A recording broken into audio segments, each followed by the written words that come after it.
Why do nail extensions feel uncomfortable sometimes? If you had your nail extensions recently, less than 2 weeks ago, then it could be because your nails got damaged during the process, or maybe you have product lifting underneath. If this is the case, you need to take them off ASAP before it gets worse. Yesterday, I had a little nail accident myself, and now I have this lifting and my nail is hurting. Also, I have a client coming and she had a similar problem. She said that one of her nails got lifted and now it's quite painful. We're going to fix it together in this video, and I will try my new electric nail file by Melodysusie. As you can see, my gel overlay is already halfway on my nail, and please do not do this. And yes, I, like most nail technicians, never have time for myself. That's why sometimes I let these terrible things happen to my own nails. But we're about to remove it, and first we need to file around the lifted area, and most importantly make the product super thin, so then we can easily remove it. As I file off more product, we can clearly see this white area with the lifting, but on the rest of the nail the product is not lifting. So we need to remove the one that is not lifting first, so that the lifted part will simply fall off. Finally, we are getting closer and I'm about to feel this amazing relief. And honestly, it's not really hurting anymore. It was a bit painful because I hit my nail. See these white spots and lines on top of my nail? These are layers of the natural nail that were ripped off together with the product. So this is how it works when the nails are too outgrown and we hit them with something. This is how the damage occurs. As you may know, there is no way to actually fix a lifted or broken or damaged nail like this. All we can do is just to wait until the nail plate renews. Until then, luckily it's not that much damaged. We can easily do a new overlay or extension so that it will be easier to wait and I will not feel this sensitivity on top of my nail. Oh man, I didn't show you an e-file I was just using. So this is S-Series Melodysusie dedicated to 15th anniversary. I tried their products first time when I started my channel, like after a few months, which means I'm using their products for 9 years now. This e-file is so cute, so lightweight, and so tiny, it's like smaller than my hand. The handpiece is super lightweight too, but that's not everything. We have something in this section too. Always cherish your nail tools like new. I love that quote, and it definitely can be applied to all of the products.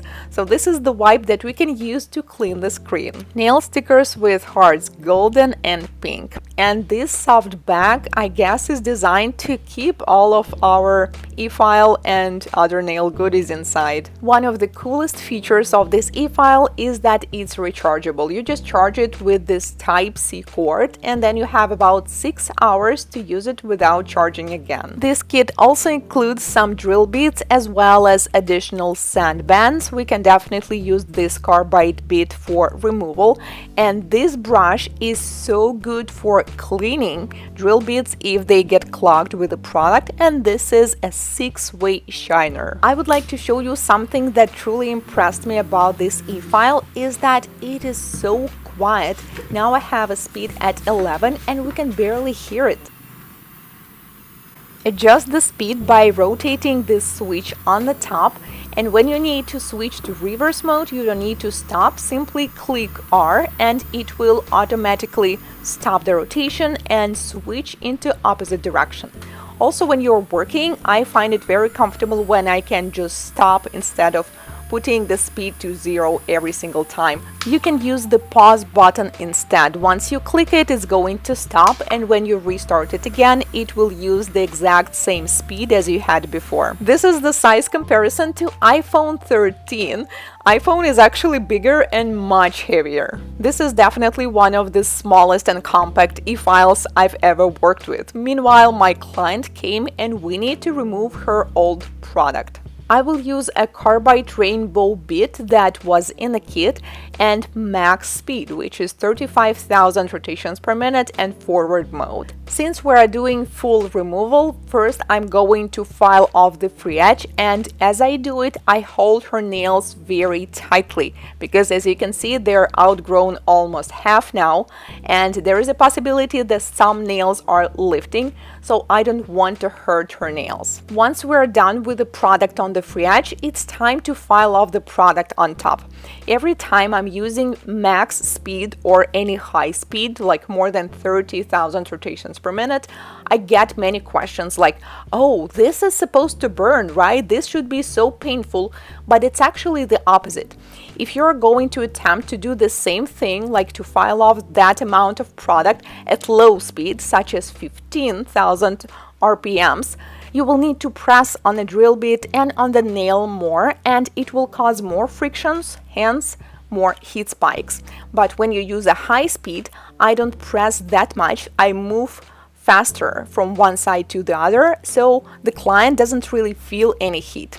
Now we're almost done with the product on top, and I would like to remove the product closer to the cuticle area too. That's why I'm going to switch to ceramic bead. Also, this corn shape is more convenient for me when I want to work along the sidewalls and near the cuticle, and we can clearly see this lifted area on the top. I'm going to use the exact same approach I just had when I was filing off my nail. First, we get rid of all the product on the top, remove the product that is not lifting, so file off everything around the lifted part, and then we can separate it without any pain. Since we're doing a full removal, it will not make sense to try to keep the free edge off her natural nail, so I also file it off as short as possible. If you've seen my earlier videos with reviews of rechargeable nail drills, I had a slightly different opinion about them. I thought that everyone, like every single person, should have a super powerful, the most powerful electric nail file. Now I have a slightly different opinion on it. So if you're doing your own nails, like DIY, if you're not working with the clients every day in the salon, then this kind of electric nail file actually would be better for you because it has enough power to remove the product, to do dry manicure, to do so many things, but it's not that powerful, so you can damage your nails too much. And it's definitely great for beginners and for all kinds of mobile services because it's so small and lightweight. Meanwhile, we're approaching another satisfying moment when we can finally take off this lifting because it's not attached to the nail anymore.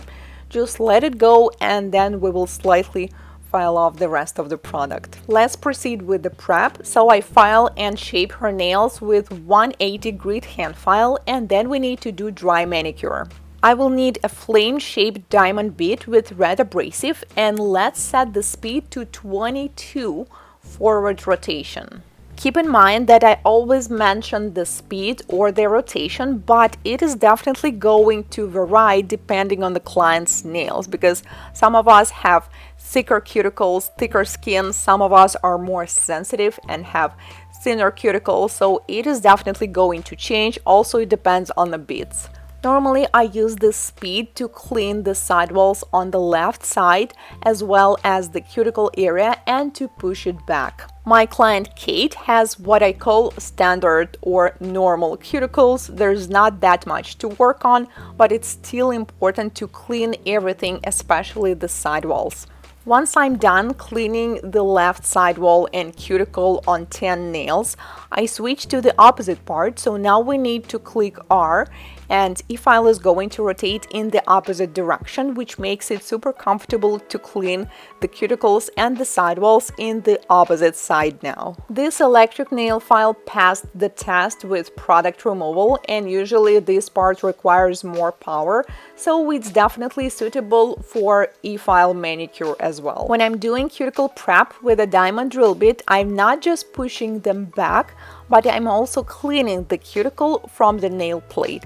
But you should do it super carefully with a very light touch, and we're not supposed to press on the nail at all. Otherwise, you will see these abrasion marks that later may turn into what we call rings of fire. Then I push up using the same drill bit, the same speed and rotation, which is 22 reverse, so it will be easier to trim it, whether you prefer an e-file or a trimming method. And then we need to clean the surface to remove the surface shine using 180 buffer. I prefer doing this by hand because whenever you use an e-file to do this, even at the lowest speed like 1000 rotations per minute, it's still going to remove too many layers. And what we need is basically clean 1 or 2 layers just to get rid of the oils and moisture that we have on top. Trim the cuticles if needed. I prefer doing this with the manicure scissors. And let's proceed with the prep. Apply dehydrator, non-acid primer, and a thin coat of base coat. And let's do extensions and new nail art. I'm super excited to try this trending Korean nail art. I like that most Korean style designs are transparent or slightly see-through, and that's why we're going to use clear tips. And I'm also a big fan of transparent and see-through designs, so we will use a medium length square shaped tips. Make sure that you fully cure them in LED for 60 seconds. And before we proceed, because we want to have them super clear and transparent, let's file off these digits underneath. So I will use a 22 speed forward mode and use the same flame-shaped bit as I used before for the cuticles. Or you can also use carbide bit. Technically, almost any bit will work for this. Just don't press too much because we definitely don't want to make these tips thinner. We just want to get rid of these digits so the nails will look completely like glass. And then we proceed with a silver silk cat eye gel polish. Apply it and magnetize it so all the shine will be located in the center. It looks so pretty already, but trust me on this one, it is going to get even better. Cure for 1 minute in LED, and then we're going to use chrome powder. If you have a magnetic cat eye gel polish without sticky layer, you can use it right away. Or if you don't, then you also need to apply top coat, cure it for half of the curing time, and then apply chrome powder. And this is magenta colored one, and I already like them. I can already tell this design is going to look exactly like I wanted to, and I can't really tell you what these nails remind me of, but I just like them. And wait, there's more. We're going to seal them underneath with a glossy top coat for a more transparent look. Whenever you're going for a see-through nail art, I always recommend you to do this. And then I'm going to seal them with a glossy top coat on top and use builder gel. Find the clear one that is the thickest consistency that you have. And then with an ombre brush, I'm going to do these waves on top to create a slight texture. Once you are satisfied with the pattern, hurry up to cure it in LED because it is going to move pretty fast. Adding a few accents to complement the lines with the silver gel paint, and they look so cute. Oh my god, I like them to the point that I really want to have a similar set for myself now, but probably with an almond shape. You can find the link to this new Melodysusie e-file in the description box, as well as my discount code, which gives you 12% off, not just for the e-file but for all products on Melodysusie website. Let me know, guys, what do you think about this design. Thank you so much for watching, and do not forget to subscribe so you will not miss my new videos, and I will see you next time. Goodbye.